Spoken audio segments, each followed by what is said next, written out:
السلام علیکم جی وعلیکم السلام. کیسے ہیں سر آپ؟ بالکل ٹھیک ہے. آپ سنائیں. میں بھی ٹھیک الحمدللہ.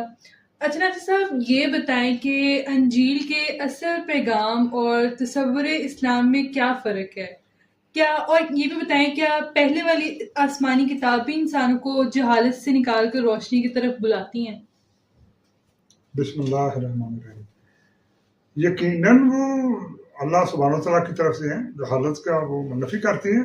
اگر وہ خود جہالت اپنا لیں اور انہوں نے اپنائی بھی، ان کے اندر جہالت تو بہت تھی، وہ یہی جہالت تھی کہ انہوں نے اللہ کی توحید کو چھوڑ کر دوسری چیزوں کو ڈالنے کی کوشش کی. انہوں نے بھی وہی کیا جو ہمارے یہ علماء کرتے ہیں، مولوی جو کرتے ہیں نا ہمارے، وہ ان کے مولوی ایسے ہی تھے.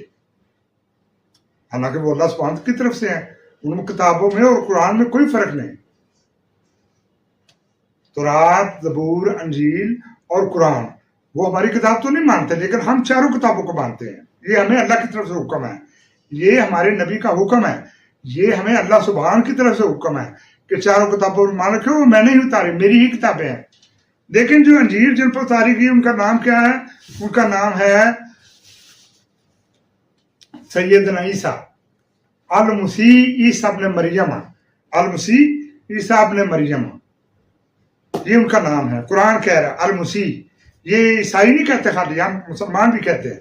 المسیح ان کا نام قرآن میں درج ہے، سیدنا عیسیٰ کا. تو بات یہ ہے کہ ابھی میں تھوڑا انجیل کے قرآن پڑھ کر سناؤں گا، جو کہ ان کی انجیل کی میرے خیال میں تصدیق بھی کرے گا، اور وہ ٹیلی میرے ان کے ساتھ ہی ملتی جلتی بات ہوگی جو میں قرآن میں لکھی ہوئی ہے.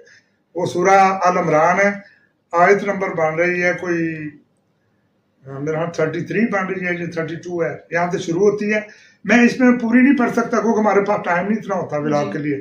میں اس میں تھوڑی تھوڑی بیان کروں گا جو ضروری ہے، باقی میں بیچ میں چھوڑوں گا بھی. میرا مدعا یہ بیان کرنا ہے کہ سیدنا عیسیٰ کا حکم کیا تھا، وہ کیسے آئے اور کس مقصد کے لیے آئے، وہ کون تھے. بعد میں بتاؤں گا کہ جہالت کیا ہے. مقدس انجیل ہے، وہ اللہ کی طرف سے ہے، اللہ سبحانہ کی طرف سے ہے. المسیح پر اتاری گئی، عیسیٰ ابن مریم ان پر اتاری گئی.